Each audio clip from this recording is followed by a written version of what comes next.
Follow us to be the first to learn the latest news about the royal family. Catch up on this week's royal family updates. From exciting announcements to behind-the-scenes insights into the British monarchy, we've got all the latest news. Don't miss what's happening in the world of the royal family. Stay tuned and be part of the royal buzz.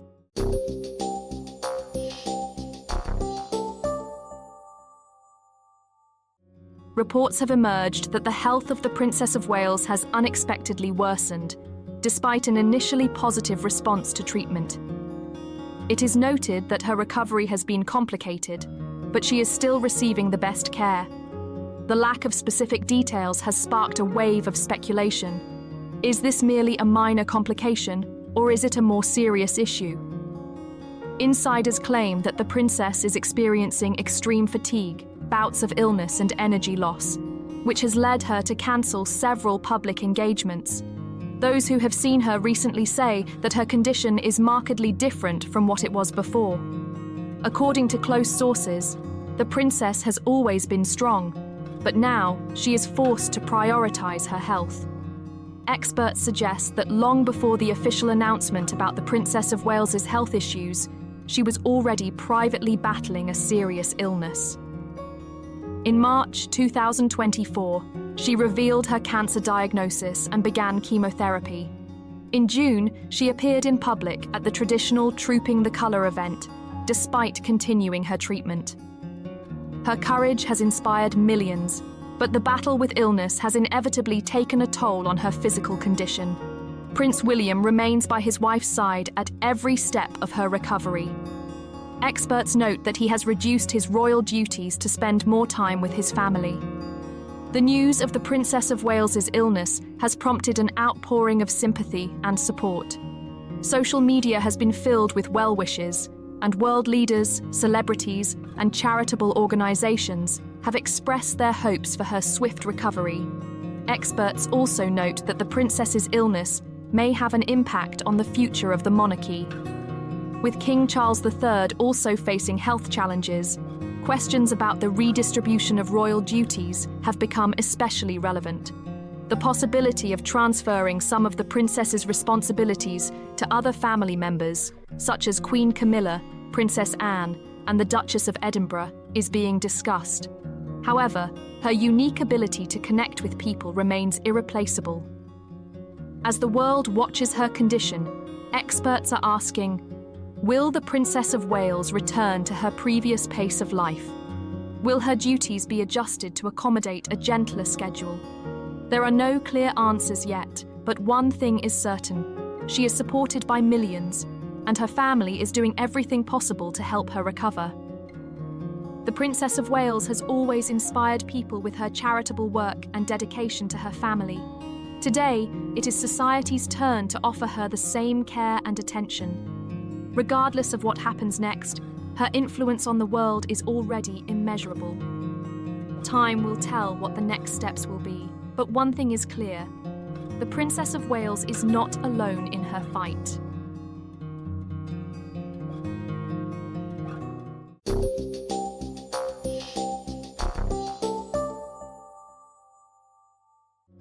Lately, Prince William has increasingly found himself in the spotlight, not only as the heir to the throne, but also as a figure shaping the new image of the British monarchy.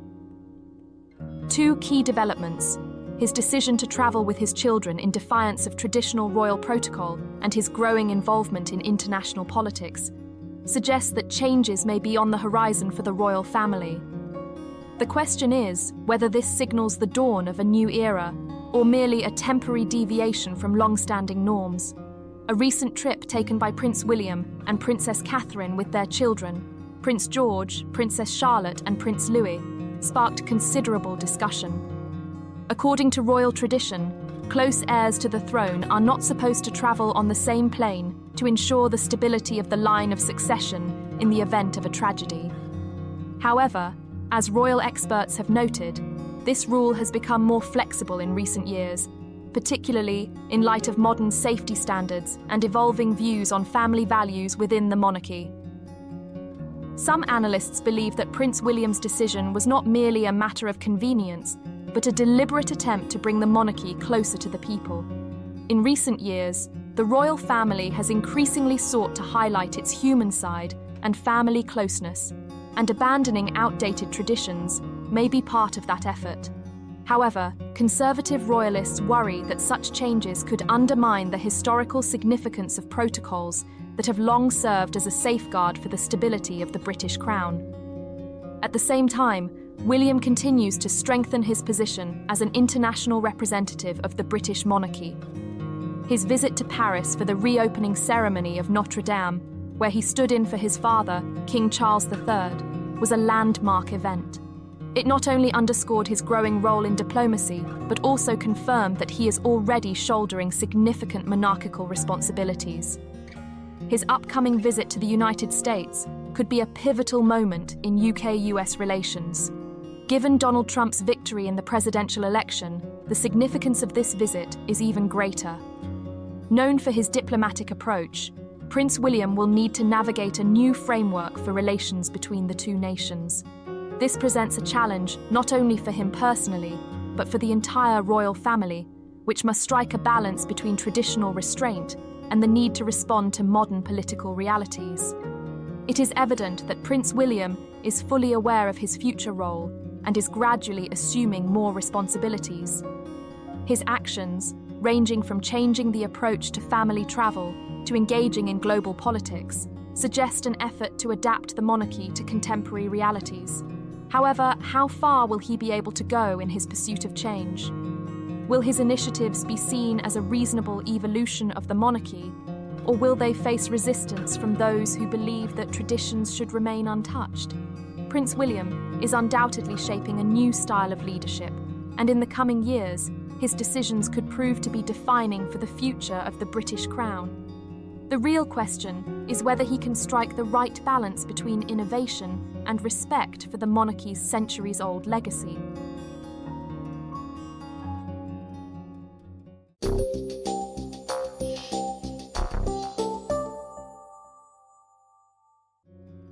Princess Anne has always stood out among the members of the British royal family for her independent character, hard work, and dedication to duty.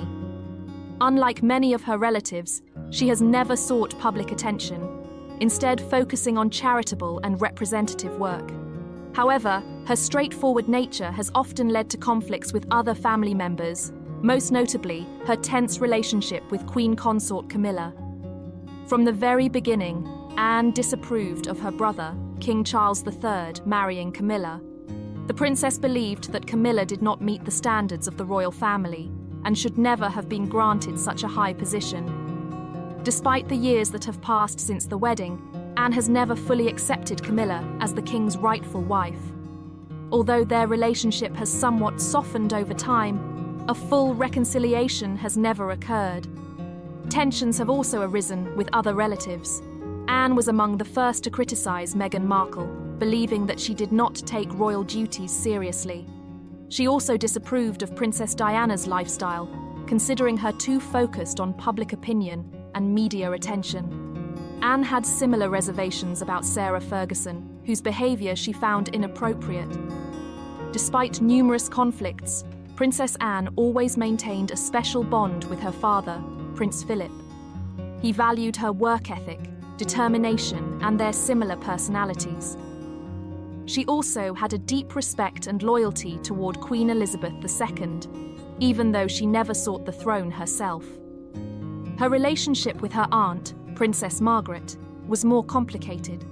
Known for her restraint and discipline, Anne did not share Margaret's love of luxury and public life. Their differing views on the role of the monarchy in the modern world prevented them from being close. Anne has always opposed turning the royal family into a spectacle for the media. She chose not to give her children royal titles, allowing them to live normal lives. Her reputation as an honest, hard-working, and principled individual earned her respect even from those with whom she had disagreements. She has been involved in hundreds of charitable organizations, working in environmental protection, sports, and aid for the underprivileged. Among her most notable contributions are projects supporting young athletes and the development of equestrian sports, a passion she has pursued since childhood. Anne has also been actively engaged in international visits, representing the United Kingdom on the global stage. She has travelled to dozens of countries, strengthening diplomatic ties and supporting humanitarian missions. Her schedule remains one of the busiest among the royal family, and even in old age, she continues to work tirelessly. Unlike some of her relatives, the princess has never sought luxury or public recognition, preferring to dedicate herself to serving her country and fulfilling her duties. Princess Anne remains one of the most respected and enigmatic figures of the British monarchy, deeply committed to tradition and duty. Her character and principles make her a striking example of devotion to service, and her independence and resilience inspire admiration even among those who do not share her views. She stays true to herself, regardless of changes within the royal family and the challenges of the modern world.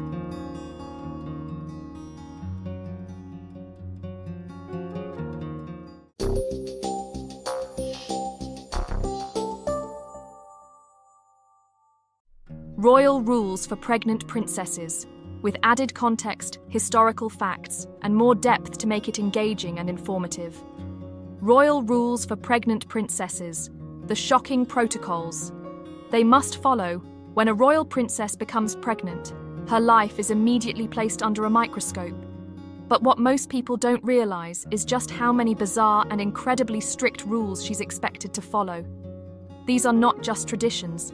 They are official royal protocols, many of which date back centuries. 1. The baby's gender is top secret, even from the mother.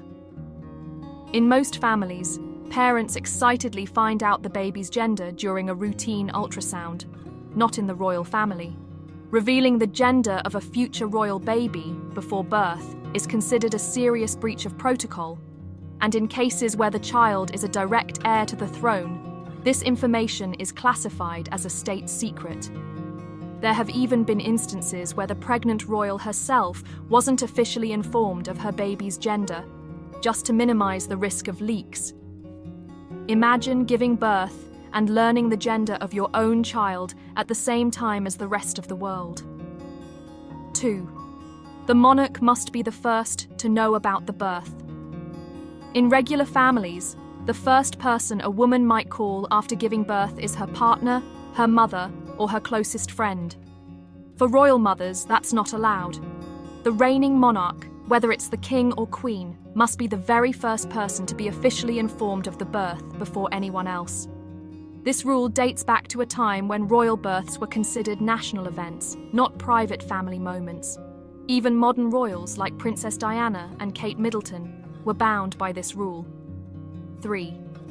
Royal mothers don't choose their own doctors. Most expectant mothers carefully select their obstetrician based on personal preference, trust, and experience. Royal mothers do not have that freedom. Instead, they are assigned a medical team approved directly by the palace. These doctors are not just experts in maternity care, they are also thoroughly vetted to ensure they can handle the unique pressures and protocols of a royal birth. Historically, this team included the surgeon gynecologist to the royal household, a role first created during Queen Victoria's reign. During the births of Prince George, Princess Charlotte, and Prince Louis, Kate Middleton was cared for by a highly controlled, pre-approved team of specialists. 4. A public appearance, just hours after giving birth.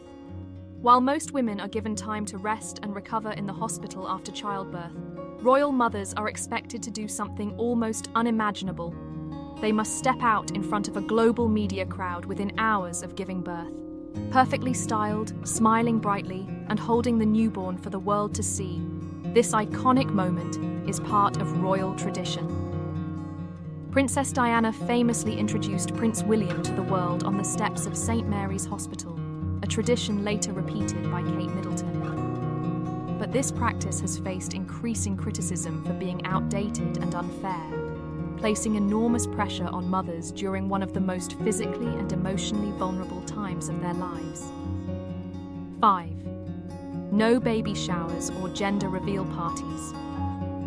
Baby showers and gender reveals are popular customs in many countries, especially in the US. However, within the British royal family, these celebrations are considered highly inappropriate.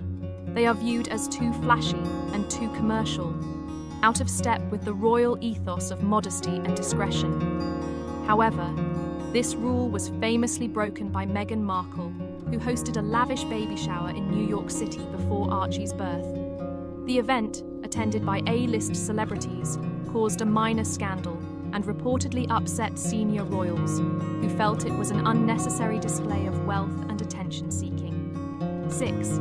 Historical traditions. From witnesses at birth to baptism protocols. In the past, royal births were even more controlled. Up until the 20th century, it was customary for senior political figures to be physically present in the delivery room, to verify that a future monarch was indeed born to the Queen. This practice was abandoned after Queen Elizabeth II's birth in 1926, but it highlights how tightly controlled these moments were. After the birth, the royal baby must also follow a very specific baptism process. They are typically christened in a replica of the historic Honiton lace gown, first worn by Queen Victoria's daughter in 1841. The water used for the baptism is not ordinary tap water. It is holy water brought specially from the River Jordan.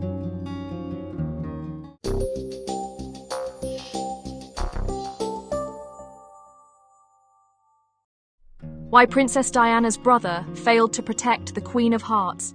In 1997, the world lost Princess Diana, the beloved Queen of Hearts. As her funeral was broadcast to millions, her younger brother, Charles Spencer, stood at the pulpit and delivered a passionate, emotional eulogy.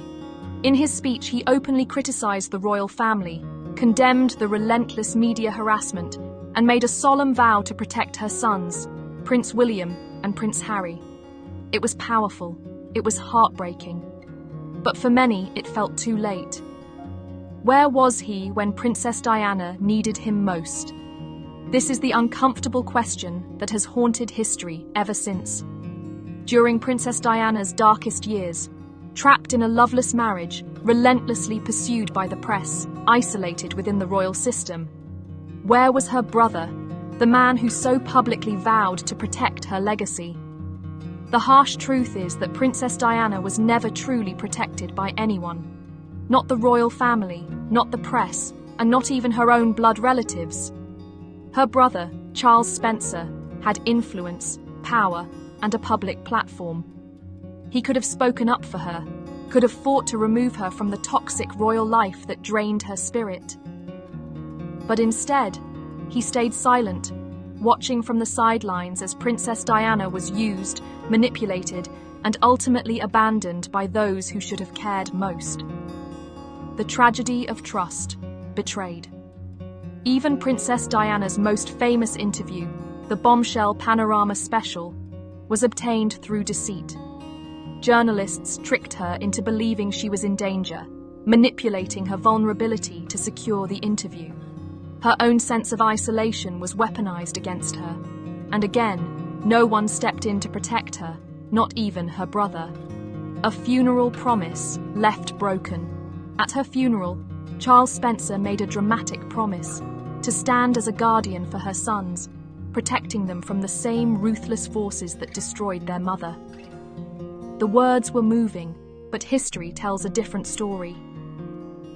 Today, Prince William and Prince Harry are estranged, divided by grief, resentment, and the weight of their past. Prince Harry has left the country entirely, turning his back on royal life to seek freedom overseas. The protection their uncle promised never truly materialized. The loneliness of the Queen of Hearts.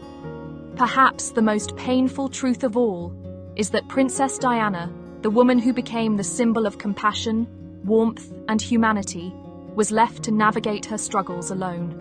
The royal family saw her as a problem to manage, the media saw her as a product to sell, and her own brother, who could have been her fiercest defender, chose silence until it was too late. More than just a tragic tale.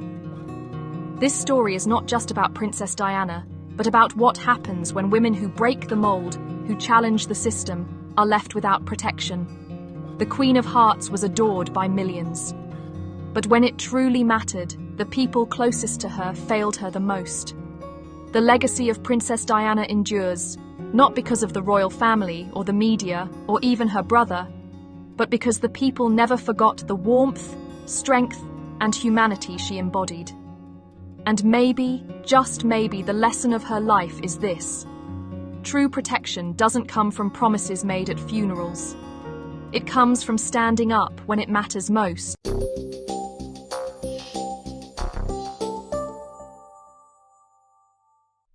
True love or royal performance?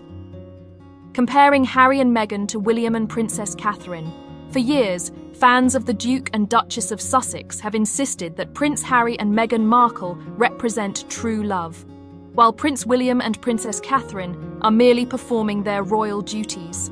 This debate gained new momentum after Queen Elizabeth II's funeral, when photos of the Fab Four walking together went viral. In the now famous images, Prince Harry is seen holding Meghan's hand, guiding her closely as they walk.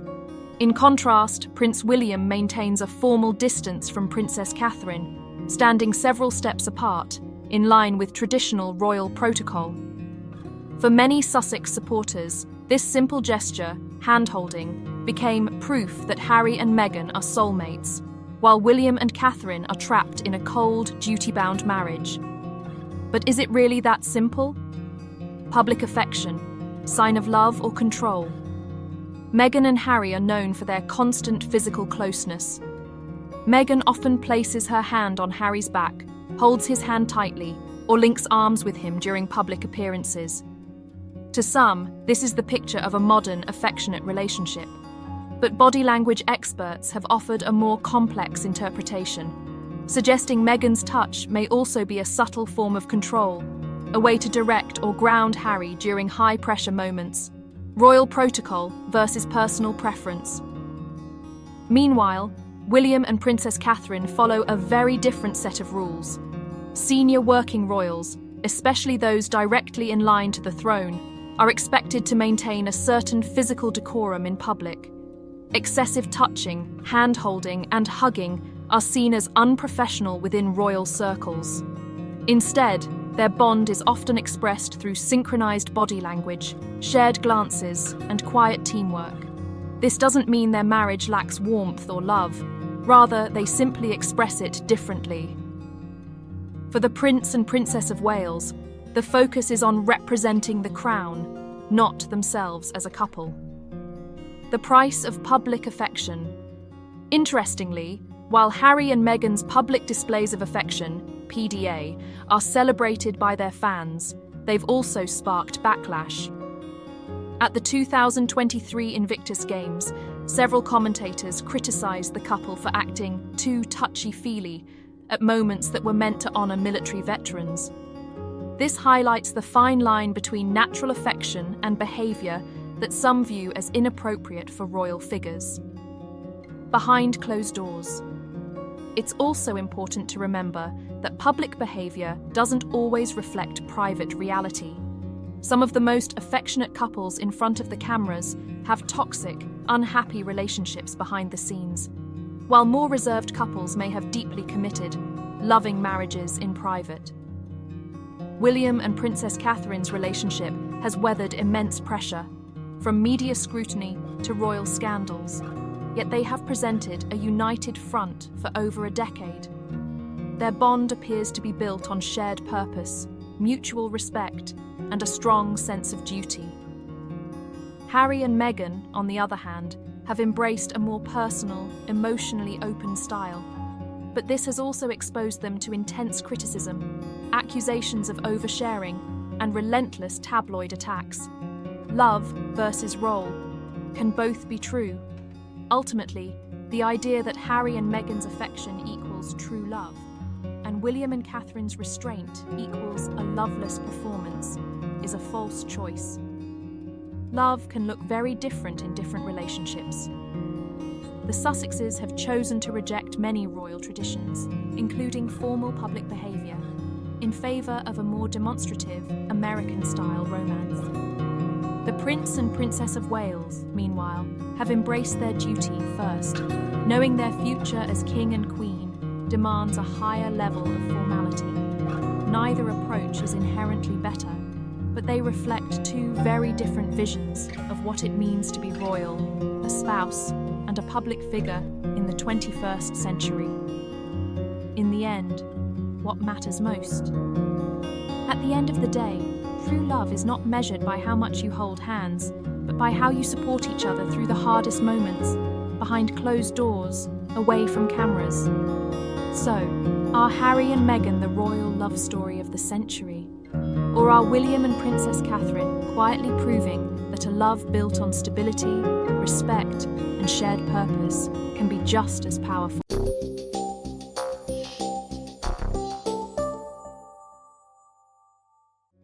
Princess of Wales, who recently turned 43, is known for her dedication to family and her love for her children. In recent years, she has actively emphasized that her three children, Prince George 11, Princess Charlotte 9, and Prince Louis 6, are her top priority. Despite the numerous duties associated with her royal role, the Princess of Wales always finds time to care for her children. Experts note that she successfully balances her royal responsibilities with motherhood, and her approach to parenting is considered exemplary by many. One of the sweet traditions the Princess of Wales observes every year is making birthday cakes for her children. She revealed this in 2019 during a meeting with renowned British chef Mary Berry for the BBC Christmas special A Very Royal Christmas. In the conversation, the Princess of Wales confessed that she loves not only cooking regular meals, but also making cakes for her children's birthdays. She shared that she prepares cakes for them every year, saying, "I love making the cake. It's become a tradition that I stay up until midnight with ridiculous amounts of cake mix and icing, and I make far too much, but I love it." This story highlights how important it is for her to pay attention to such simple yet meaningful moments in her family's life. Additionally, the Princess of Wales had previously shared her joy in making pizzas with her children, using some of Mary Berry's recipes. This is another example of how she involves her children in cooking and strives to create a warm and cozy atmosphere at home. Although information about the celebrations of the children's birthdays is not always disclosed, it is assumed that the family gathers with close relatives for these special days. Prince William and Princess Catherine traditionally release photographs of their children, either taken by the princess herself or by one of their favorite photographers. These photos are usually accompanied by birthday greetings and well wishes sent to their followers. Experts suggest that such intimate traditions help strengthen family bonds and create unforgettable memories for the children. It also allows the public to see a more personal side of the royal family, which is typically kept out of the spotlight. Thus, despite her high position, the Princess of Wales continues to uphold important family traditions, showing love and care for every day of her children's lives.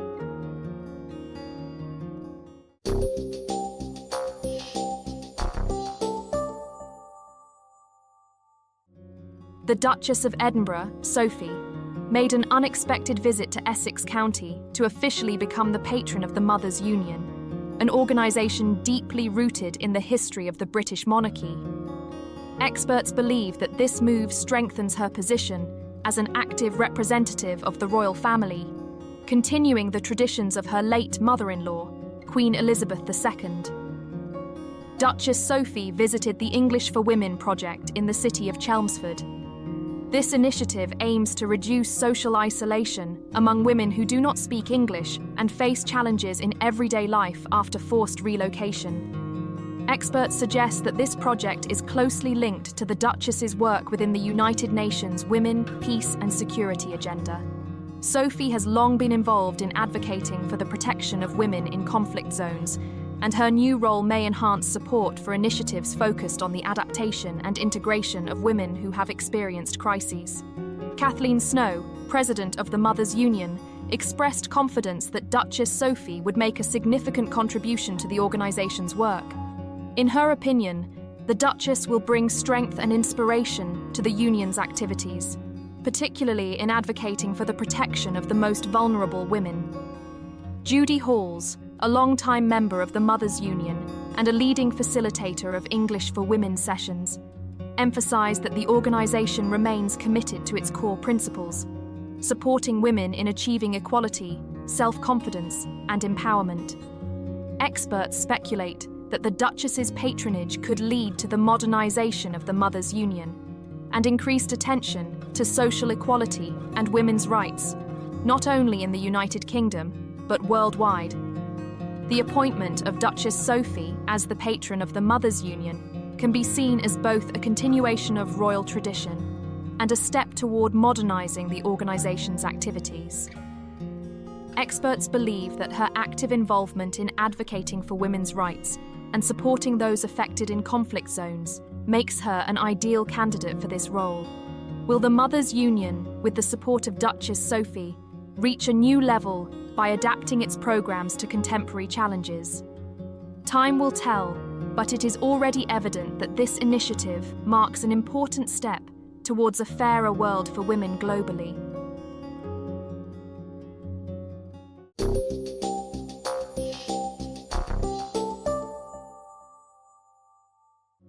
At the end of February 2025, Queen Consort of the United Kingdom, Camilla, announced the arrival of a new pet in the royal family.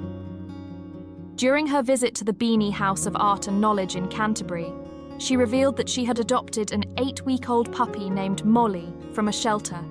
According to the Queen Consort, the name was chosen because the dog resembles a mole. This news sparked a strong reaction among royal family fans and animal welfare advocates, as Camilla has long been known for her love of animals. The arrival of Molly was particularly significant since, just a few months earlier, in November 2024, the Queen Consort had lost her beloved Jack Russell Terrier, Beth. Beth had been one of Camilla's most devoted companions, accompanying her to numerous events.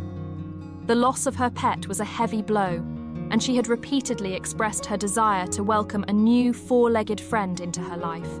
Experts note that Molly's presence may help the Queen Consort cope with the grief of losing Beth and improve her emotional well-being. Animals often play a crucial role in people's lives, helping them navigate difficult times and bringing joy to everyday life. Molly is a mixed breed. Her mother is half Jack Russell Terrier, but her father's breed remains unknown. Despite this, the small dog has already won the Queen Consort's heart. Camilla's decision to adopt a shelter pet once again highlights her commitment to animal welfare and responsible pet ownership. The Queen Consort has long supported initiatives aimed at rescuing and rehoming stray animals. She is a patron of Battersea Dogs and Cats Home, one of the UK's largest animal shelters, which provides care for homeless cats and dogs. However, it has not been confirmed whether Molly was adopted from this particular shelter. Camilla has previously adopted pets from shelters. Her dogs, Beth and Bluebell, were both rescued and became an integral part of royal life. They frequently accompanied her to official events, raising public awareness about the importance of adopting stray animals. Many animal welfare advocates hope that Molly's adoption will continue this tradition and draw attention to the issue of homeless dogs and cats. The actions of the Queen Consort have both personal and public significance. Her example may inspire many people to consider adopting a pet from a shelter rather than purchasing one. In recent years, pet adoption has grown in popularity, but the issue still requires widespread support. For Queen Consort Camilla herself, Molly's arrival marks a new chapter after Beth's passing. Experts believe that caring for the puppy will help her cope with her emotions and bring joy into her life. Thus, Camilla's decision to welcome a new pet holds importance not only for the royal family, but for society as a whole. It once again emphasizes the importance of caring for homeless animals and shows that even those in the highest circles recognize the value of adopting pets from shelters. Perhaps thanks to this example, even more people will choose to give a home to those in need.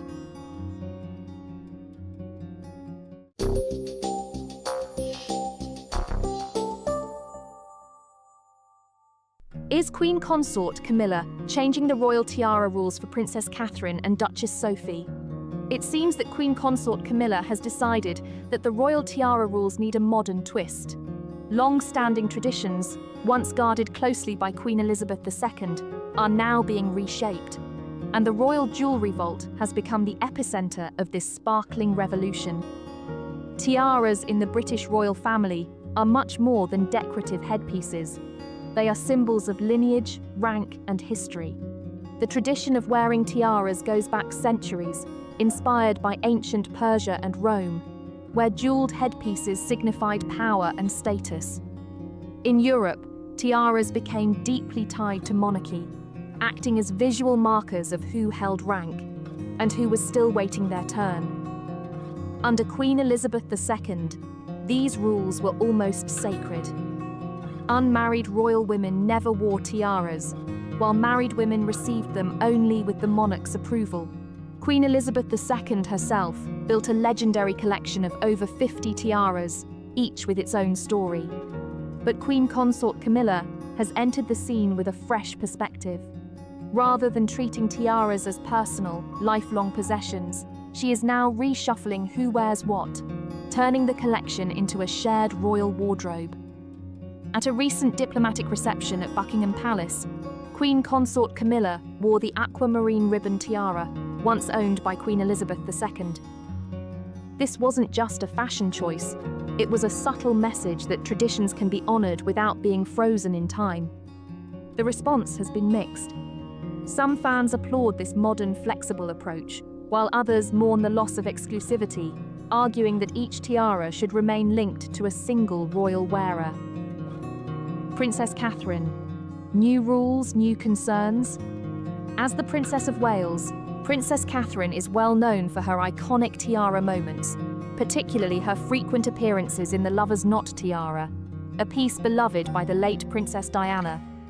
This tiara has become almost synonymous with her royal image. However, insiders suggest that Queen Consort Camilla's relaxed approach to tiara sharing could mean Princess Catherine's favourite jewels may no longer be exclusively hers. There are even rumours that she might attend a future state banquet without a tiara at all, a surprising and unprecedented choice for the future Queen Consort.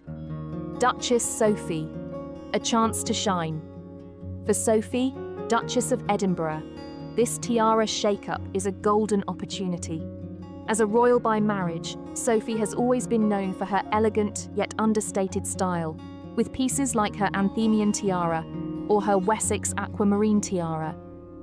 But with Queen Consort Camilla opening up the full vault, Duchess Sophie recently wore the lotus flower tiara, a piece previously seen on the Princess of Wales.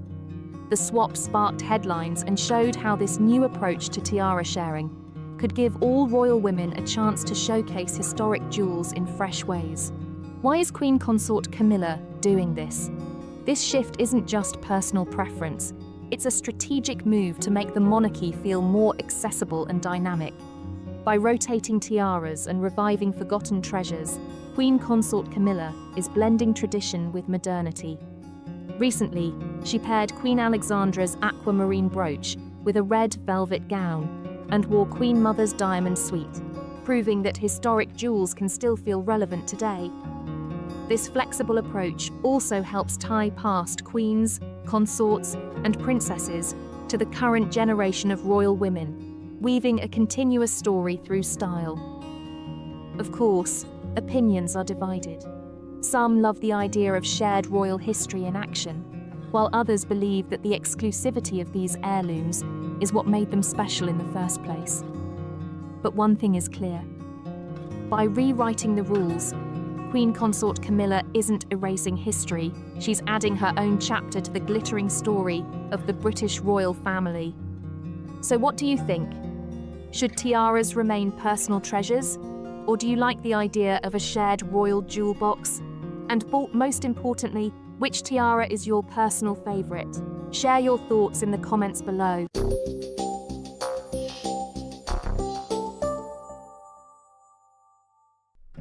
British royal family. Is Princess Catherine's health in danger? Recently, the British royal family found itself at the centre of public debate after an unedited photo of Princess Catherine, the Princess of Wales, sparked concern among royal watchers and the wider public.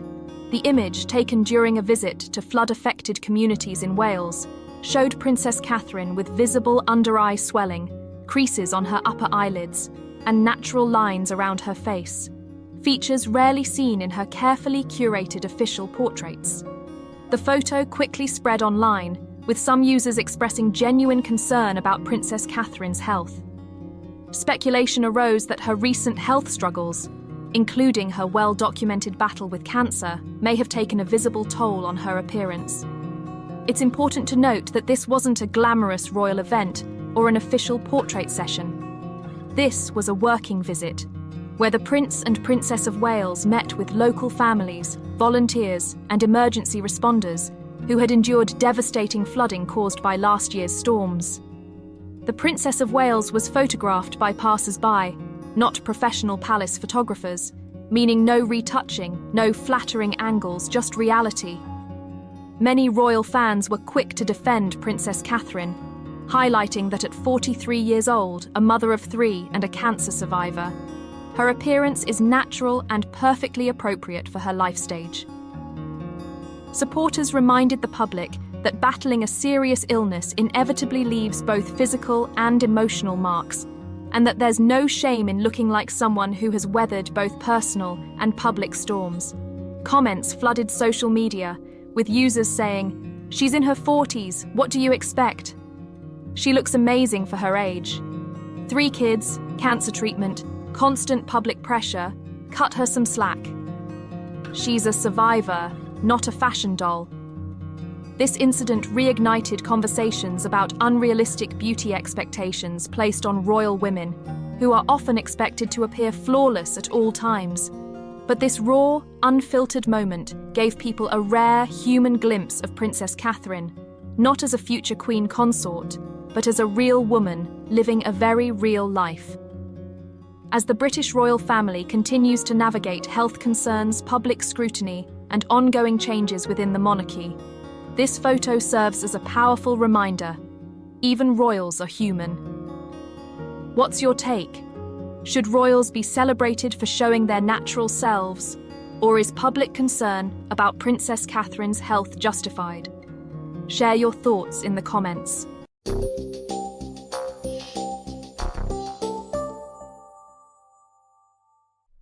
Royal dress code, rules for women in the British royal family.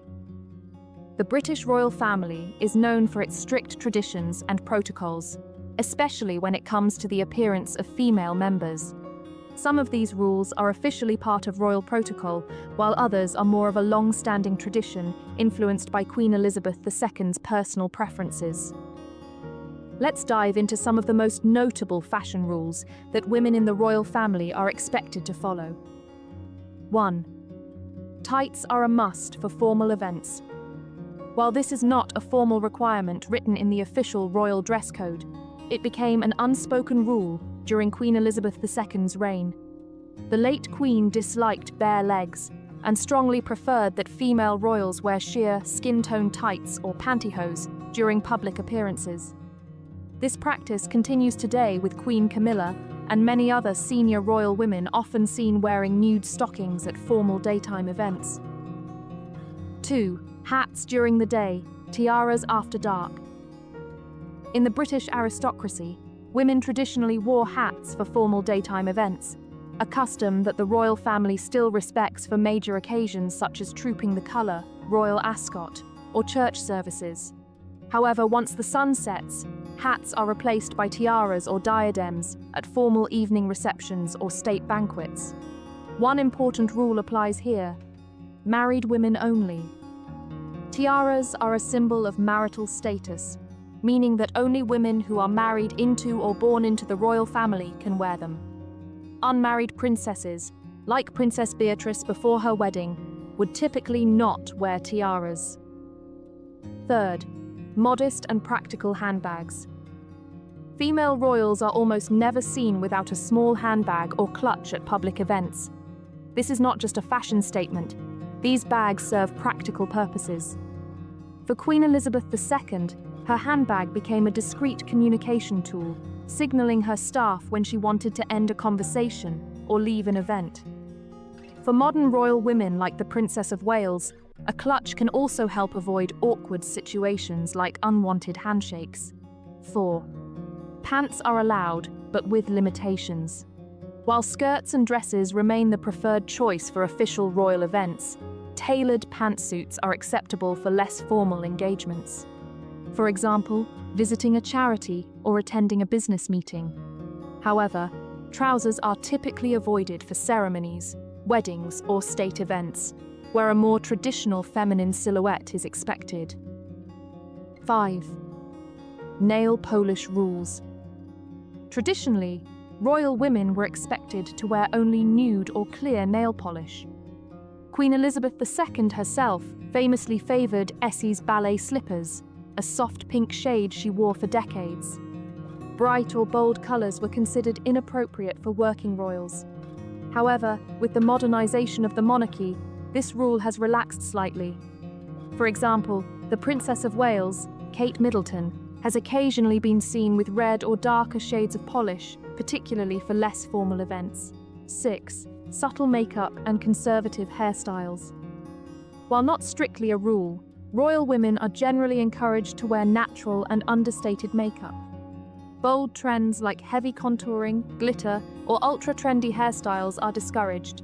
Instead, soft curls, classic chignons, and polished blowouts are favoured to maintain an elegant and timeless image. 7.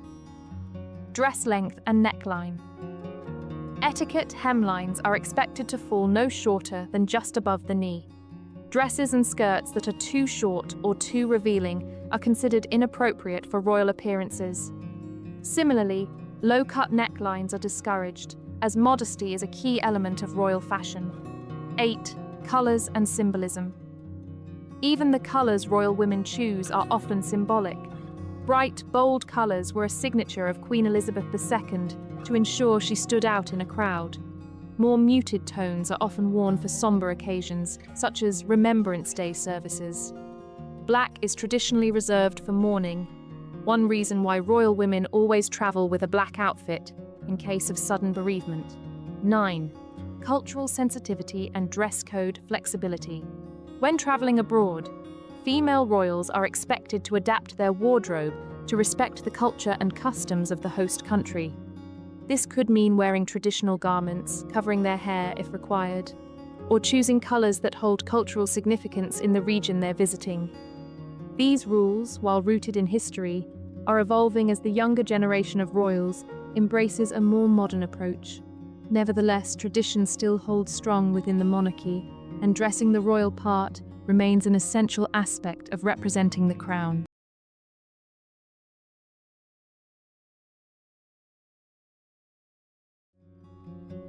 In the past few hours, global media have reported alarming news about the health of King Charles III, marking a turning point in the history of the British monarchy.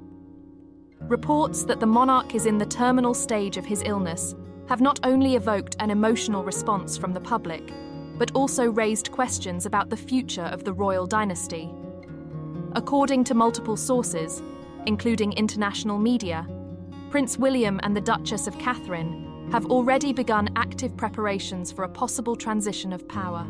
Decisive steps toward an accelerated transformation indicate that the royal family is striving to prevent a governance crisis. Prince William's increasing presence near Buckingham Palace, as well as a rise in official engagements, reflect a readiness to swiftly adapt to new realities. It has been reported that King Charles III is battling colorectal cancer and that his treatment has already entered the palliative care stage. Frequent fainting spells and a general decline in health underscore the inevitability of change. On one hand, such news may fuel internal tensions within the palace and raise questions about the role of influential figures like Queen Camilla. Her active involvement in decision-making has sparked concerns that her influence could be challenged once Prince William ascends the throne. One of the most intriguing aspects remains the role of Prince Harry, who, despite distancing himself from official royal affairs, remains in the line of succession. Recent reports of private conversations between Charles III and Harry may suggest attempts to rebuild family ties. However, given Harry's ambiguous stance on royal duties, the question remains, what official role, if any, will he play in the accelerated transition of power? Prince William and Catherine's modern approach to public engagement through social media demonstrates their desire to make the monarchy more open and accessible to new generations. Their direct communication via Instagram and Twitter not only strengthens their public image, but also fosters a sense of trust among young Britons. This approach could be a key factor in ensuring the new leadership's popularity amid growing demands for transparency and reform. Analysts note that the impending change in leadership may usher in a new era not only for the United Kingdom, but also for international diplomacy.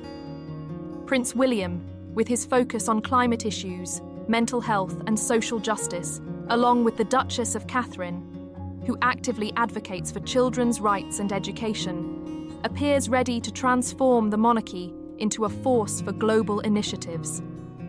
This shift in priorities promises to modernize long-standing traditions and integrate contemporary agendas into the royal family's activities.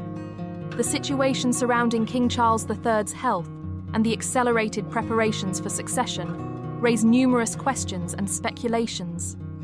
Even now, strategic maneuvers are underway to ensure the stability of state governance and preserve the monarchy's reputation amid rapid social changes. Regardless of the circumstances, the transition of power into the hands of Prince William and Catherine may become one of the most significant events in British royal history, paving the way for a more open, modern, and socially responsible monarchy.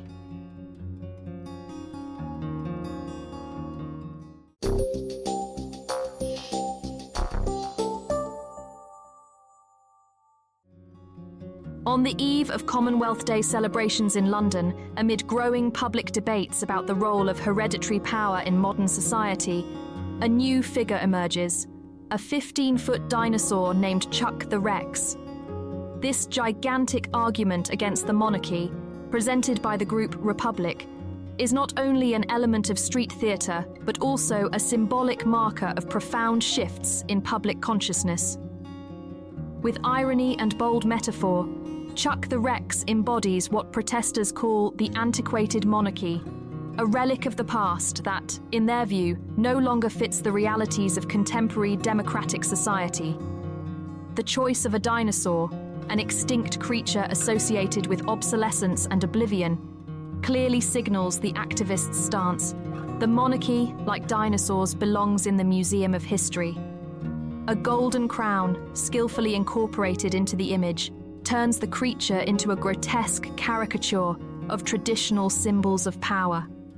The choice of Commonwealth Day carries a dual significance.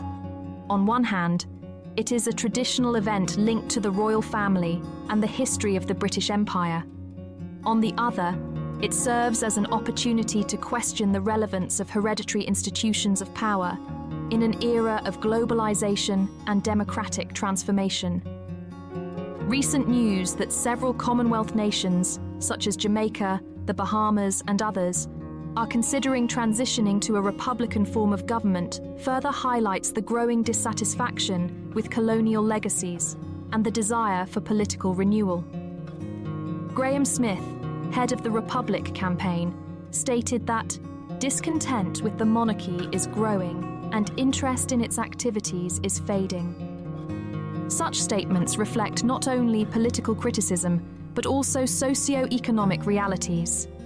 Many citizens see the monarchy as a symbol not only of ancient traditions, but also of a mechanism through which resources are accumulated, often with the support of charities and state structures. In light of economic instability and increasing wealth inequality, the monarchy's symbolic expenditures and privileges are perceived as an unacceptable remnant of an outdated system. If the Republic protests gain momentum, they could increase public pressure on politicians to implement reforms. In a changing political landscape, traditional institutions may find themselves forced into dialogue with their critics, potentially leading to a gradual democratization of hereditary power structures. Conversely, traditionalists and monarchy supporters may respond with counter-protests or intensified propaganda efforts to reinforce the royal family's image as a symbol of stability and continuity. Such a reaction could further polarize society, exacerbating the conflict between progressive and conservative segments of the population. Even if immediate political changes do not follow, the use of striking imagery, such as Chuck the Rex, could mark a victory for the protest movement in shaping public discourse. In a world where visual communication is becoming increasingly important, the image of a dinosaur may prove more effective than traditional slogans and political speeches. The 15-foot dinosaur demonstration is not merely an eccentric performance, but a symbolic battle between tradition and modernization. In a time when society is increasingly questioning justice, transparency, and governance efficiency, even such radical forms of protest may act as catalysts for change. Whether the monarchy will adapt to new realities or remain a fossil, as Republic activists claim, remains to be seen. One thing is certain: profound changes are unfolding in the political landscape of the United Kingdom, and paradoxically, dinosaurs have become their symbol.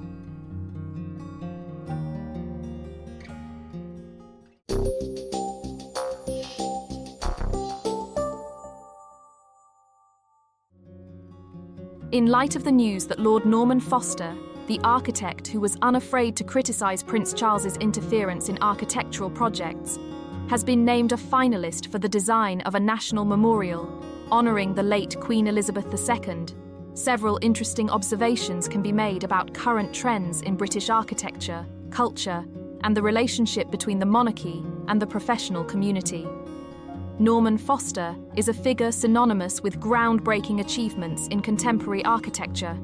His works, such as the Gherkin in London, the Reichstag in Berlin, and the Great Court of the British Museum, have become symbols of innovation and bold design. However, it is his willingness to openly criticise Prince Charles's intervention in architectural projects, calling it an abuse of privileged position, that adds another layer to his image.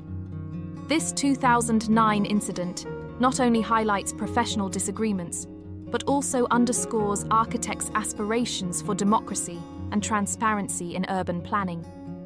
Today, Foster is once again in the spotlight, this time as a contender to design a memorial that will commemorate Queen Elizabeth II's greatness and dedication to service.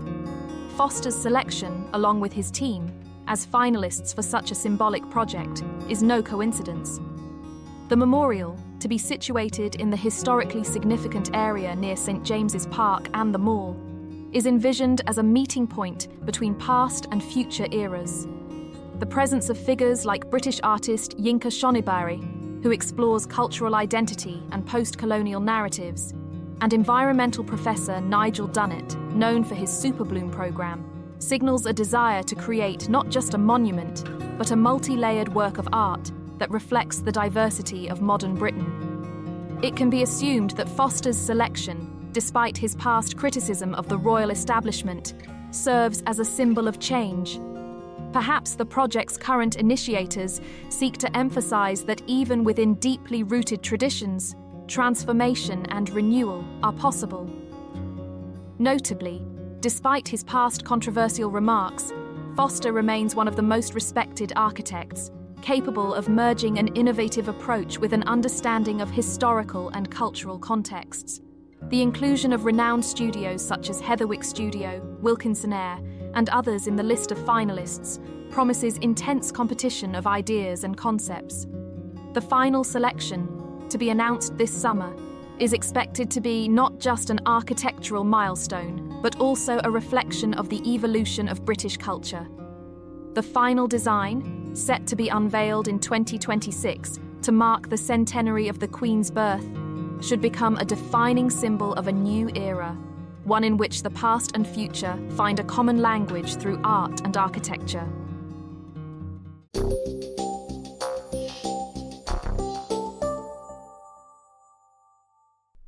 Jason Knauf, behind the scenes of royal service and controversy. Jason Knauf is a name that has become closely associated with the inner workings of the British royal family. From 2015 to 2021, he worked as a key figure in the teams supporting both the Prince and Princess of Wales, and for a time, the Duke and Duchess of Sussex.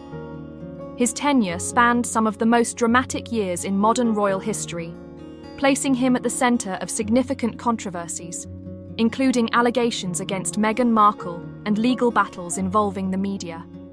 A career within the royal household. Knauf first joined the royal team as a communications secretary for Prince William and Catherine. In 2018, he temporarily shifted roles to assist Prince Harry and Meghan Markle, a transition that coincided with their engagement and subsequent wedding. However, his time with the Sussexes was short-lived, ending when the couple stepped back from royal duties in 2020. Despite his role being largely behind the scenes, Knauf found himself at the forefront of two major scandals involving Meghan Markle. The first centred on accusations of workplace bullying, and the second on his involvement in the court case between Meghan and the Daily Mail regarding a private letter she wrote to her father. The bullying allegations. In 2018, Knauf raised concerns about Meghan's alleged mistreatment of royal staff, sending an internal email to Prince William's private secretary, at the time, both the Sussexes and the then Cambridges shared the same office. Knauf's email reportedly stated, "I am very concerned that the Duchess was able to bully two assistants out of the household in the past year. She seems intent on always having someone in her sights." This internal complaint was eventually leaked to the press, sparking widespread debate. Meghan strongly denied the accusations, claiming they were part of a calculated smear campaign based on misleading and harmful misinformation. The controversy resurfaced in 2021 when journalist Valentine Lowe detailed the situation in his book Courtiers, The Hidden Power Behind the Crown, reinforcing Knauf's claims. Legal battle with the Daily Mail. Knauf's involvement in Meghan's legal battle with the Mail on Sunday was another turning point. The case revolved around the newspaper's decision to publish a personal letter Meghan had written to her estranged father, Thomas Markle. During the trial, Knauf provided key evidence showing that Meghan had actively collaborated with Omid Scobie and Carolyn Durand on their book, Finding Freedom. Contrary to her earlier claims of non-involvement, emails revealed that she had relayed information about her family through Knauf. Additionally, messages showed that Meghan had asked for his input on the wording of her letter to her father, even inquiring whether addressing him as Daddy would emotionally resonate with readers if the letter were made public. These revelations led to Meghan apologizing to the court for her forgetfulness. Jason Knauf speaks out. Recently, Knauf made his first public statements about these events in the documentary Where There's a Will, part of 60 Minutes Australia. Reflecting on his role in the bullying scandal, he stated, "I wouldn't change anything. I don't regret it." When asked about being thrust into the spotlight due to the leaked email, he admitted, "It was tough, but maybe that's a good thing. I was the one helping others navigate public attention. Sometimes people like me have to take our own medicine. No job is just fun and games, and that applies to princes, princesses, and me." Knauf also acknowledged that his early work with the Sussexes was positive, particularly around their 2018 wedding, which he described as a magical experience. However, the atmosphere reportedly changed after their marriage. Return to the Waleses and royal achievements. After leaving the Sussexes team, Knauf returned to work with William and Catherine. He became CEO of the Royal Foundation, overseeing initiatives such as the prestigious Earthshot Prize and Heads Together, a mental health campaign. He also accompanied the couple on 36 overseas tours, before stepping down in 2021 to relocate abroad. Reflecting on his service, Knauf described it as the honour of a lifetime, adding, "To be trusted with that role meant more to me than words can express." I am incredibly grateful. Insights from the palace.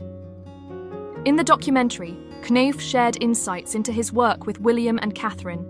He recalled the behind-the-scenes chaos leading up to the announcement of Princess Charlotte's birth in 2015. He admitted that, in the rush of preparations, he misplaced a press release containing confidential details, such as the time of birth and the baby's weight. Fortunately, it never fell into the hands of the media, and the official announcement proceeded as planned. Knauf also revealed a deeply personal moment involving Prince William's reaction to the news of King Charles' ill and Princess Catherine's cancer diagnoses. He described William as deeply shaken, particularly because wild conspiracy theories about Catherine's health were spreading online at the time. The rift between William and Harry. One of the most sensitive topics Knauf addressed was the ongoing tension between Prince William and Prince Harry. He avoided discussing specific details, but acknowledged the difficulties of navigating such conflicts in the public eye. Every family has its ups and downs. Even when you love someone deeply, there can be times when you don't want to spend much time with them. But when all of this plays out publicly, it becomes even more complicated. Prince William has chosen to keep his thoughts private, and I think those of us who know him should respect that. Final thoughts. Jason Knauf's career in the royal household was anything but ordinary. From handling media storms to shaping major royal initiatives, he played a significant role in one of the most turbulent periods for the British monarchy. His insights offer a rare glimpse into the complexities of royal life, where public perception, private struggles, and political maneuvering often collide. As the royal family continues to evolve, Knauf's legacy as a key behind-the-scenes figure remains undeniable. If you enjoy our videos, don't forget to give us a like and subscribe to our channel. Thank you for watching, and stay tuned for the latest updates on the royal family with us. Follow us to be the first to learn the latest news about the royal family. Where does the British royal family live? The most iconic castles, palaces, and estates. The British royal family resides in some of the most magnificent estates in the world. However, not all of these properties are private possessions. Many of them belong to the Crown estate, meaning they are owned by the reigning monarch during their rule, but cannot be sold or inherited. The Crown controls nearly 100 properties, many of which are valued in the billions. Let's take a closer look at some of the most iconic residences of the British monarchy. Buckingham Palace, the heart of the monarchy. Despite mixed feelings among some royals, Buckingham Palace remains the primary residence of the British monarch. This grand palace, valued at approximately $5 billion, spans 20 hectares and features beautiful gardens, a helicopter landing pad, a lake, and tennis courts. Inside, it boasts 775 rooms, many of which are decorated with priceless artwork. Though it serves as a working palace, King Charles III reportedly prefers other residences over its formal and traditional setting. Windsor Castle, 1,000 years of royal history. One of the most historically significant royal properties, Windsor Castle has housed 40 monarchs since it was built in the 11th century. It remains a favourite retreat for the royal family, serving as both a private residence and a site for official royal events. The castle's vast estate includes Windsor Great Park, a golf course, and the famous Ascot Racecourse, where the royals gather annually. Prince Harry and Meghan Markle also celebrated their wedding here in St George's Chapel in 2018. Sandringham Estate, a royal Christmas tradition. Sandringham House, spanning 8,000 hectares, was passed down from King George VI to Queen Elizabeth II and is now owned by King Charles III. This estate is a central location for royal Christmas celebrations, where the family gathers and follows the tradition of a Christmas morning walk to church. Unlike many royal properties, Sandringham is privately owned by the monarch, ensuring it remains within the royal lineage. Kensington Palace, the home of Prince William and Princess Catherine steeped in history. Kensington Palace has been a royal residence since the 17th century. Queen Victoria was born here, and today it is home to Prince William and Princess Catherine of Wales, who live in apartment 1A. The palace has 547 rooms, some of which are used for official royal offices and state functions. Other residents have included Prince Harry and Meghan Markle before they moved to the United States. St. James's Palace, a historic royal residence built in the 16th century by Henry VIII. St. James's Palace is one of the oldest royal residences in London. Although it is no longer a primary home, it houses several members of the royal family, including Princess Anne, Princess Beatrice, and Princess Alexandra. The Chapel Royal inside the palace has witnessed royal baptisms and weddings, adding to its historical significance. Clarence House, a royal family favourite. Adjacent to St. James's Palace, Clarence House has housed various royals over the years. It was the home of the Queen Mother from 1953 to 2002, and after her passing, King Charles III and Queen Camilla lived there until Charles ascended the throne. The house also briefly accommodated Prince William and Prince Harry during their youth. Today, it serves as a venue for royal receptions and holds an extensive collection of art and antiques. Balmoral Castle, the Scottish Royal Retreat. This Scottish Gothic-style castle, set on 50,000 acres, has been a private royal estate since the 1800s. It contains over 150 buildings, a library with 50,000 books, and was the favourite summer retreat of Queen Elizabeth II. She passed away at Balmoral in 2022, marking its deep personal significance to the royal family. King Charles III now spends part of the summer here, continuing the family tradition. Birkhall, Charles and Camilla's favourite hideaway. Located in Aberdeenshire, Scotland, Birkhall was originally purchased by Queen Victoria. It became a beloved retreat for King Charles III and Queen Camilla, who even spent their honeymoon there. Surrounded by lush landscapes and rivers, it remains one of their preferred locations for private relaxation. Bagshot Park, the residence of Prince Edward. This 21-acre estate in Windsor Great Park once served as a royal hunting lodge. It includes a 120-room mansion, stables, and guest cottages. Today, it is home to Prince Edward, the Duke of Edinburgh, and his wife, Sophie. Gatcombe Park, Princess Anne's private estate, purchased by Queen Elizabeth II as a wedding gift for Princess Anne. Gatcombe Park remains her permanent residence. The rural estate is known for hosting equestrian events and maintaining a working farm. Anne Hall, the private home of William and Catherine, gifted to Prince William and Princess Catherine by Queen Elizabeth Ill as a wedding present. Anne Hall is a 10-bedroom Georgian country house located on the Sandringham estate. It features a swimming pool and tennis court and served as their primary residence when Prince George and Princess Charlotte were young. Cregorwan Lodge, a royal hideaway. Located 1 mile from Balmoral Castle, Cregorwan Lodge is a 7-bedroom stone cottage with deep ties to the royal family. It was once a favourite retreat for Prince Charles and Princess Diana, and Queen Elizabeth II often stayed here at the start of her summer visits to Scotland. Today, it is used for hosting royal guests, and King Charles III has opened it for tourist stays to help maintain its upkeep. Highgrove House, King Charles Ill's eco-friendly retreat. Purchased by King Charles Ill in 1980, Highgrove House is famous for its organic gardens, which Charles cultivated with a strong focus on sustainability. It was a cherished escape during his marriage to Princess Diana, and even today, he enjoys spending time here with Queen Camilla when royal duties allow. Conclusion. The British royal family has access to an unparalleled collection of castles, palaces, and estates, each with its own unique history. While some, like Windsor Castle and Buckingham Palace, serve as official residences, others, like Balmoral and Highgrove House, provide private retreats. These grand properties continue to be at the heart of the royal tradition, offering glimpses into the monarchy's past, present, and future.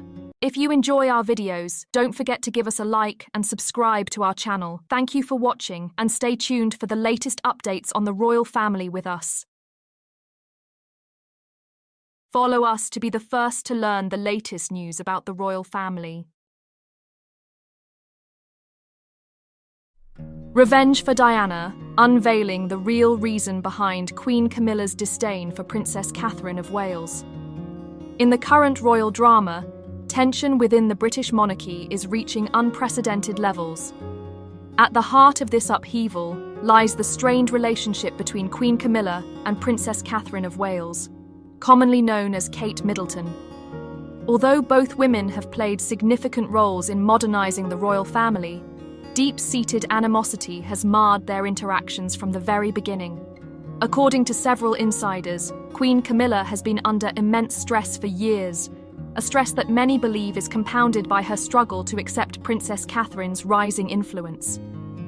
Rumours suggest that Camilla's stress may have even driven her to rely on alcohol as a coping mechanism. The root of the discord appears to go far beyond the realm of royal duties. It is intertwined with an old rivalry dating back nearly 3 decades.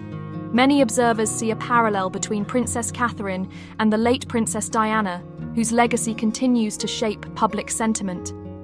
Queen Camilla seems to view Princess Catherine as having usurped her long-standing role as the favoured moderniser of the monarchy, a role once embodied by Princess Diana.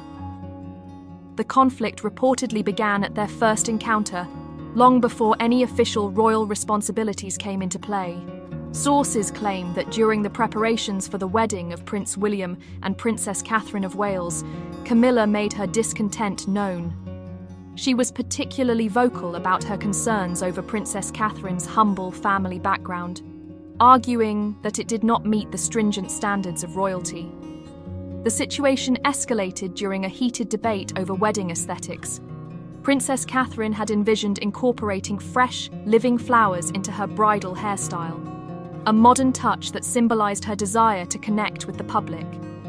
However, Camilla, a staunch traditionalist, insisted that the classic elegance of a tiara was far more appropriate for a royal wedding.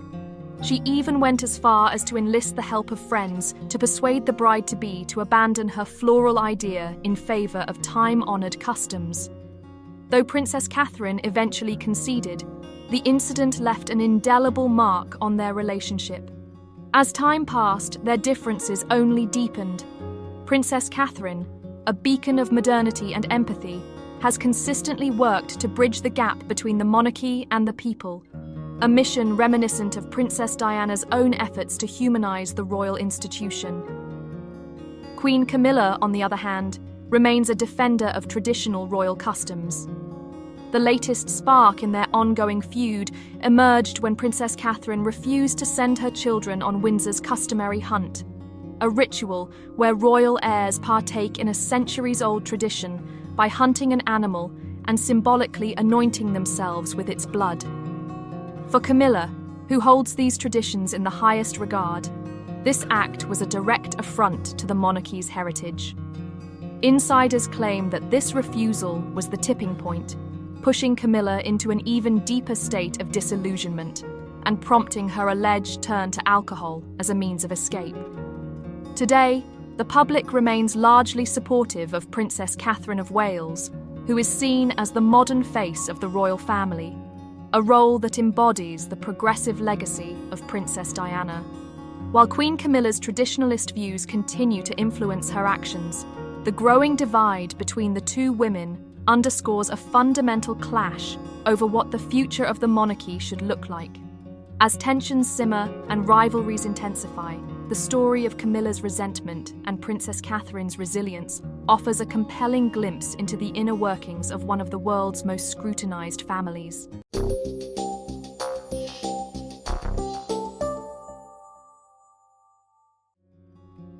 Princess Catherine and Prince William recently visited South Wales for the first time in over 15 months, ahead of St David's Day, celebrating the Welsh patron saint. Their visit, which included 2 joint engagements, was met with a warm reception from locals, despite delays during their journey. The couple's arrival in Pontypridd, a town located just 10 miles from Cardiff, was marked by cheers from the public. Princess Catherine, known for her stylish yet approachable fashion choices, wore a striking red Alexander McQueen coat, paired with a checkered skirt and a brown roll-neck jumper. Her radiant appearance caught the attention of onlookers as she and Prince William were greeted with enthusiasm by the crowd. Their arrival was even teased earlier by Kensington Palace, who shared a sneak peek on social media, generating excitement among fans. The couple's first stop was the Welsh Cake Shop, where they participated in baking the iconic Welsh cakes. Despite a delay caused by train issues, Princess Catherine and Prince William enthusiastically joined in the baking process, donning aprons and following a brief demonstration by the shop's owner, Teresa Connor. As they rolled out the dough, they cut 12 perfect circles, which were later cooked and shared with locals. Princess Catherine, an avid home baker, expressed genuine admiration for her husband's skills, joking with him about his prowess in the kitchen. Prince William responded with humour, crediting Mary Berry, the famous British baker, for his expertise. The cakes, which took only 5 minutes to cook on each side, were warmly received by market traders and customers. Teresa Connor, the shop's owner, praised their efforts, stating that both the prince and princess displayed impressive baking skills. According to Connor, they took to the task effortlessly, which surprised her as they had never baked Welsh cakes before. The royal couple's hands-on approach made the event even more special for the gathered crowd. After baking, the couple visited Fountain Cafe, where they spoke to local business owners who had been severely impacted by Storm Dara in December. Prince William and Princess Catherine listened attentively as the owners shared their challenges, demonstrating their commitment to supporting communities in times of hardship. Following the cafe visit, Prince William carried the tray of freshly baked Welsh cakes and handed them out to well-wishers, further endearing themselves to the locals. The cakes were quickly devoured by the appreciative crowd, and the moment became a highlight of their visit. Princess Catherine and Prince William also made time to connect with the local community outside, where they were met with more cheers and excitement. Among the well-wishers were young Afia Stokes and her sister Freya, who presented the princess with daffodils, a gesture of Welsh hospitality and a nod to the upcoming St. David's Day celebrations. Their grandmother, Lynn Seabury, shared her joy at the royal encounter, noting how lovely and personable the couple was during their visit. Throughout their engagement, both the prince and princess wore daffodils pinned to their jackets, a symbolic gesture for St. David's Day, which is celebrated on March 1st. Experts suggest that this thoughtful detail reflects their deep respect for Welsh culture and their commitment to honouring the traditions of the nations within the United Kingdom. In addition to their public appearances, Kensington Palace staff were seen purchasing 90 Welsh cakes from the shop to take away for lunch, underscoring the positive connection between the royal family and local businesses. The visit, full of heartwarming moments and interactions, demonstrated the genuine affection the Prince and Princess of Wales share for the people of Wales.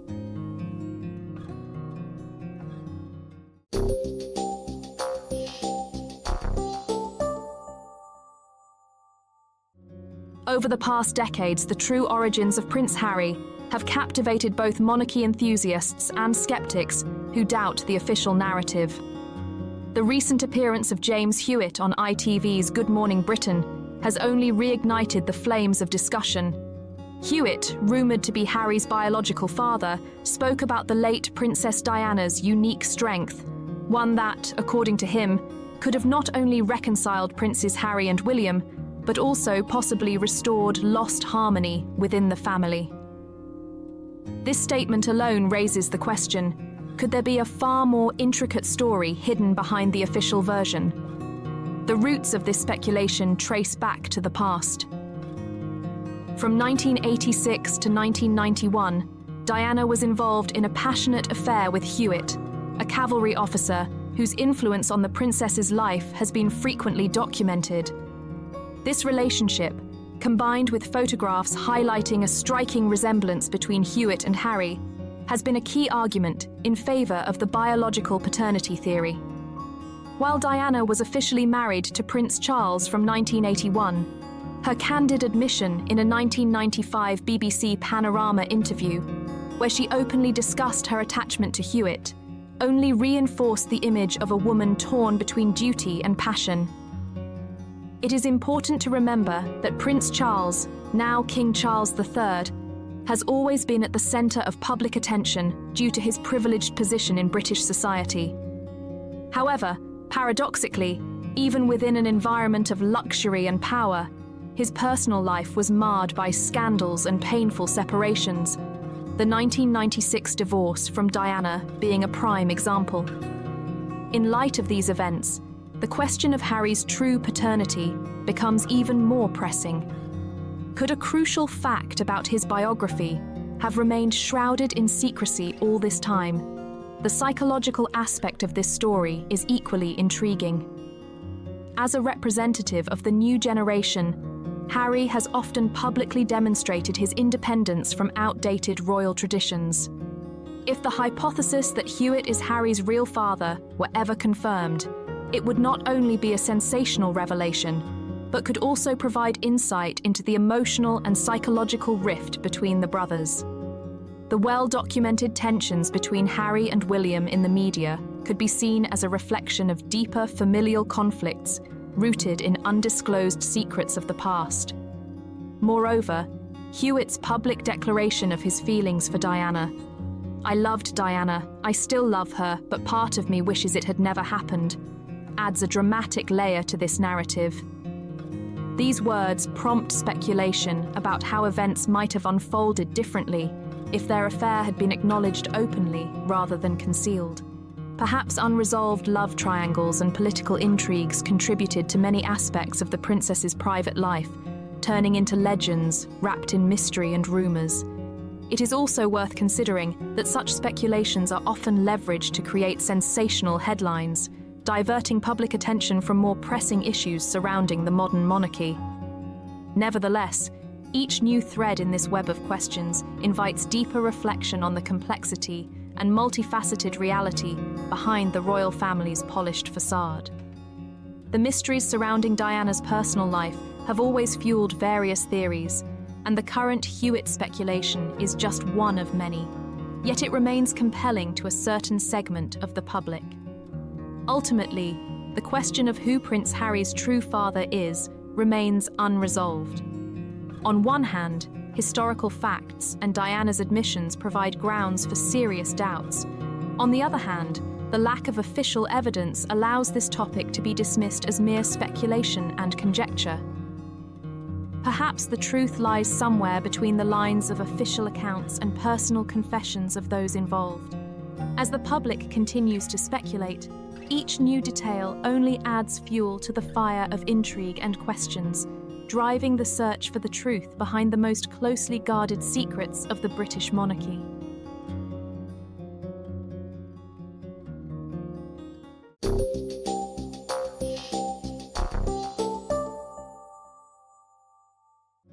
In the first week of the holy month of Ramadan, celebrated by millions of Muslims worldwide, the King and Queen of the United Kingdom organised an event at the Darjeeling Express restaurant in central London to recognise the creative contributions and significance of Muslim women. The restaurant, opened in 2017 by British entrepreneur of Indian descent Asma Khan, is currently located in London's Kingly Court. A distinctive feature of the restaurant is that it is run entirely by a female team.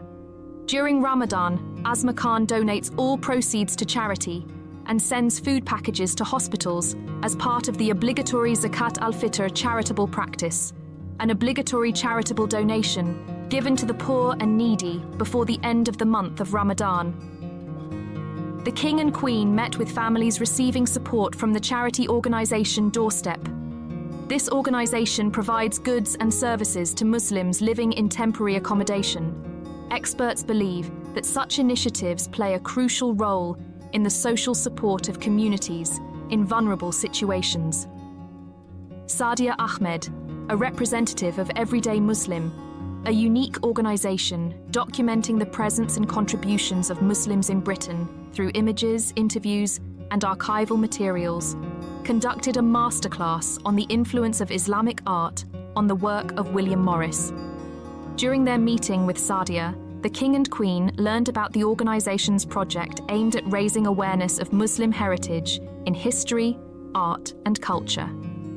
Additionally, Muslim women representing the worlds of sports, art, and business shared their experiences with the monarchs and discussed their plans for the month of Ramadan. As part of the event, the King and Queen helped pack dates to be sent to hospitals for iftar, a traditional meal that breaks the fast at the end of the day during Ramadan.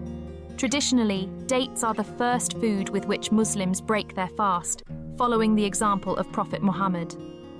Following this, the King visited Imad's Syrian kitchen to meet with members of the British Syrian community, including filmmakers, doctors, and charity workers.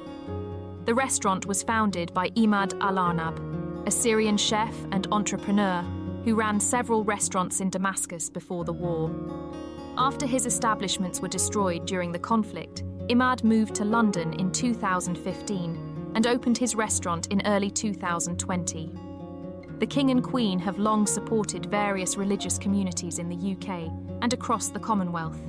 Even as Prince of Wales, His Majesty met with representatives of all major religions and denominations and visited holy sites and places of worship worldwide. Experts note that supporting interfaith dialogue and fostering mutual understanding between religions has been an important part of the King's work over the years.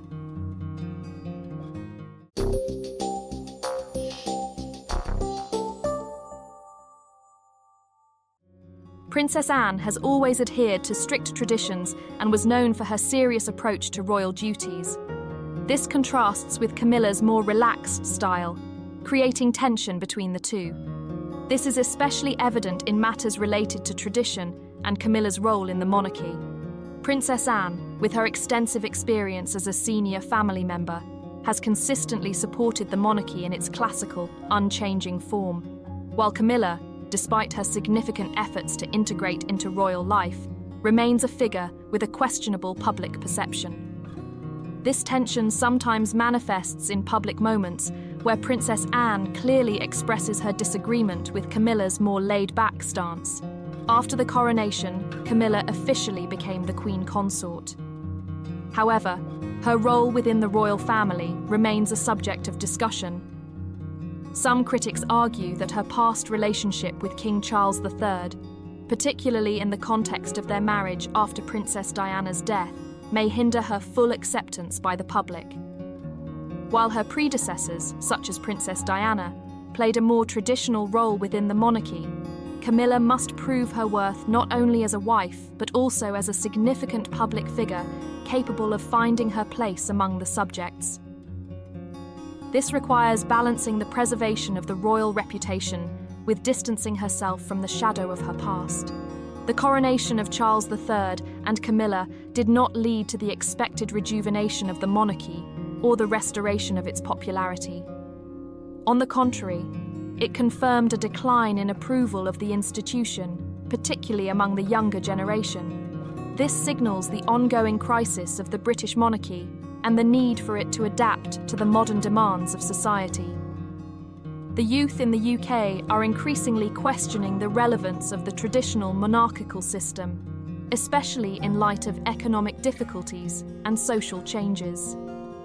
These sentiments are unlikely to fade unless the monarchy finds ways to engage the new generation, including changes in its public image and active work for the benefit of society, not just the family. In light of current events and internal conflicts within the royal family, the future of the British monarchy remains uncertain. Reform of the institution is necessary, aimed at increasing transparency, adhering to traditions, and adapting to contemporary realities in order to maintain public trust and support. In this context, Camilla's role as Queen Consort takes on particular importance. She must become not only a symbol of loyalty to tradition, but also an embodiment of how the monarchy can evolve in response to the challenges of the times.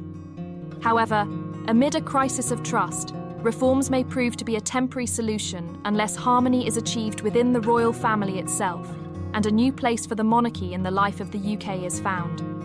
Thus, the relationship between Camilla and Princess Anne, as well as Camilla's role in the monarchy, reflect broader issues facing the British royal family in the 21st century. These issues go beyond personal conflicts within the family and concern the monarchy's ability to remain relevant and effective in a changing world. Addressing these questions will require a careful approach, readiness for change, and long-term reforms to ensure the monarchy's relevance and continued support in the UK.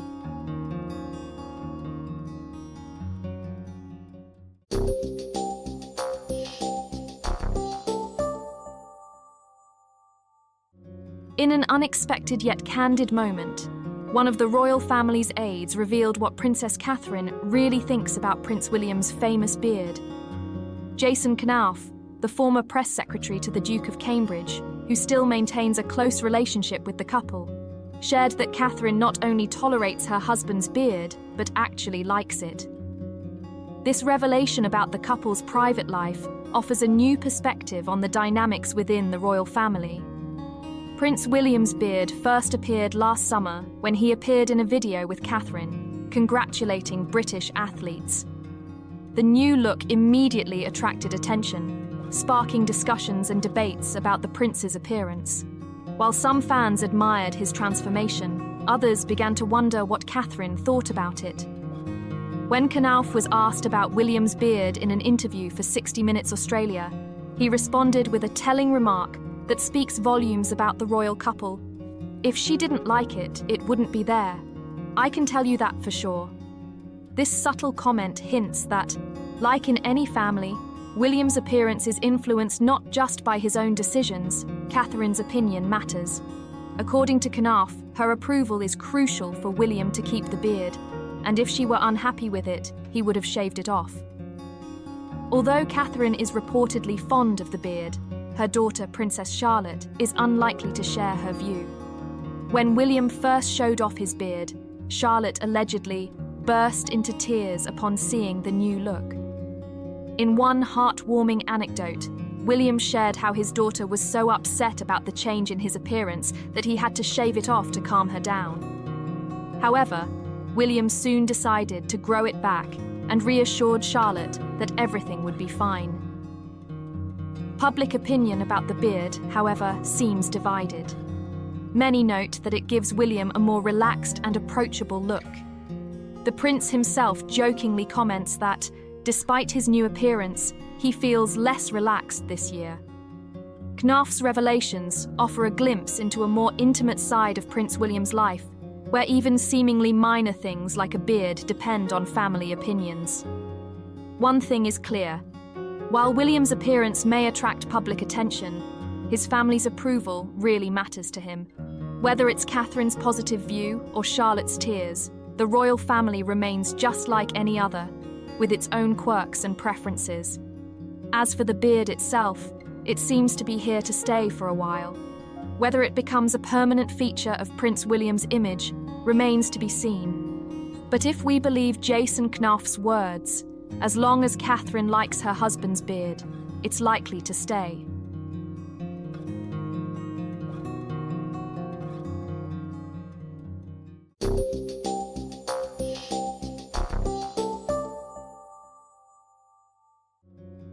An interview with Jason Knauf, former press secretary for Prince William and Catherine, as well as the Duke and Duchess of Sussex, has revealed new details surrounding the scandal involving Meghan Markle, who was accused of bullying palace staff. His remarks have drawn attention not only to the incident itself, but also to the internal dynamics within the royal family.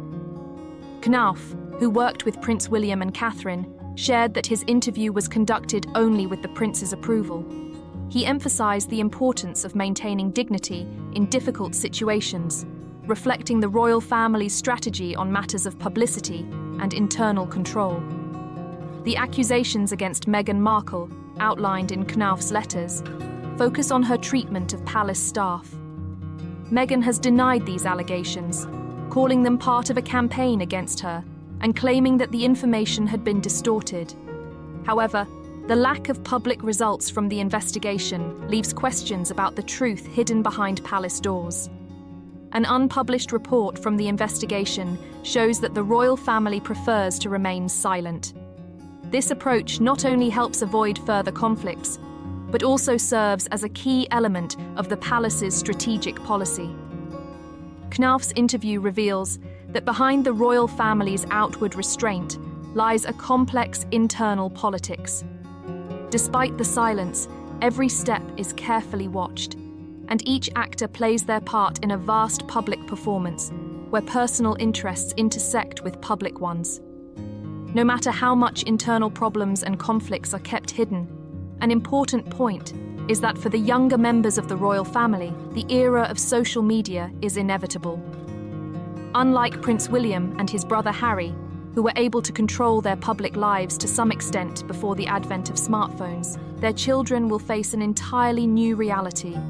Today, any private situation can become public in a matter of minutes, and this could drastically change the dynamics of family relationships. However, the fact that Jason Knauf reveals personal details about Prince William's experiences, such as his wife's and father's illnesses, shows that in real life, the royal family is not just a public face, but a group of people with their own issues, facing the same challenges as ordinary families. Jason Knauf's interview raises many questions about the hidden aspects of royal life and how every step and word is carefully planned. Despite the apparent restraint, behind the silence lies a delicate game in which each actor plays their part in a vast political and public spectacle. Prince William and his family will likely continue to adhere to their strategy of silence and dignity, but it is also possible that in the future we will learn about even deeper and more complex mechanisms behind the public image they strive to maintain. Ultimately, questions about what happens behind the palace doors remain important not only for the press, but for everyone trying to understand how personal and public interests are balanced within the most famous royal family in the world.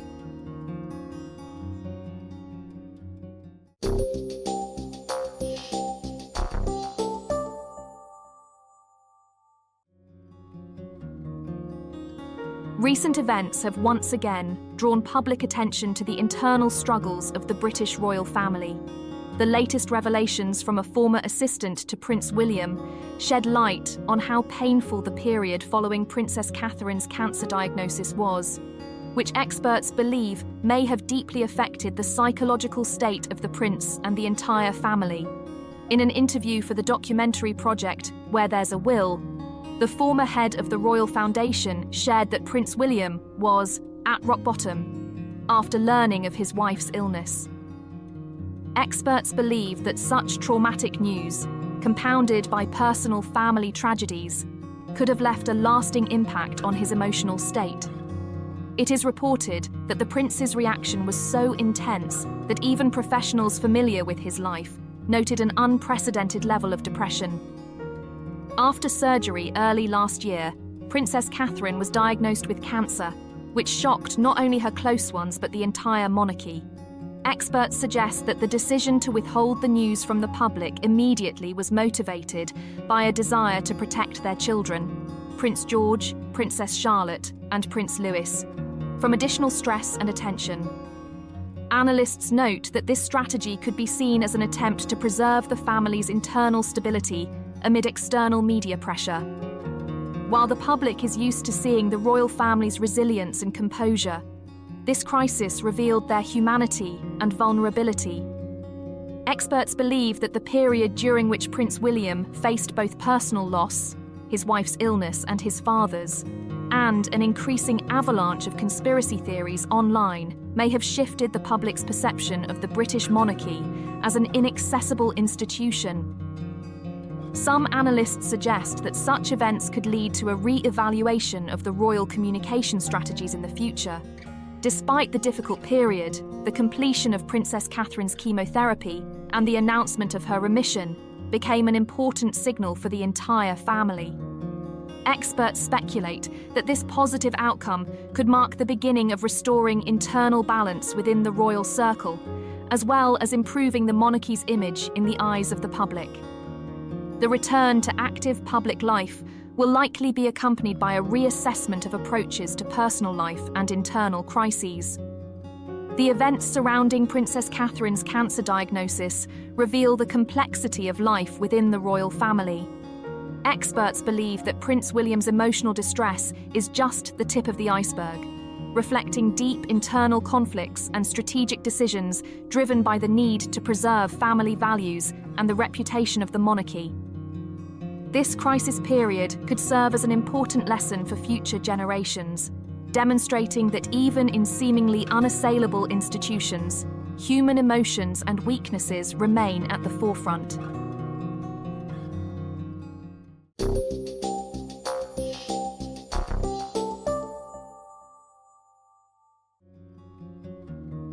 Queen Elizabeth II always remained true to her style, and one of her signature accessories was an elegant handbag, most often from the British brand Launer. However, it wasn't just the handbag itself that sparked interest, but also its contents. Experts claim that among various items, there were always 3 essential objects, one of which was quite unusual. According to the British publication Daily Mail, royal editor Rebecca English revealed the contents of the monarch's handbag. She stated that it always contained a mirror, a lipstick, and a suction cup. While the first 2 are typical for a lady's handbag, the presence of a suction cup is rather surprising. Experts suggest that this unusual item had a practical purpose.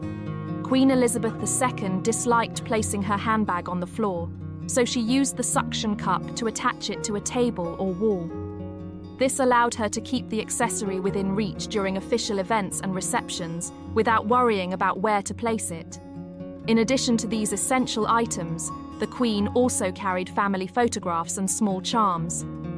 Experts note that if the monarch was attending church, her handbag would contain a meticulously pressed £5 or £10 note. There are also speculations that the Queen used the position of her handbag to send discreet signals to her staff. For instance, if she wanted to end a meeting early, she would move the handbag from one hand to the other or place it on the table. The contents of Queen Elizabeth II's handbag reflect her sophistication and attention to detail. Despite her public role, she remained a woman with habits familiar to many, while also upholding her unique royal traditions. Her accessories were not just a part of her style, but also an element of a carefully curated image, one that adhered to royal etiquette, even in the smallest details, such as the selection of items in her handbag.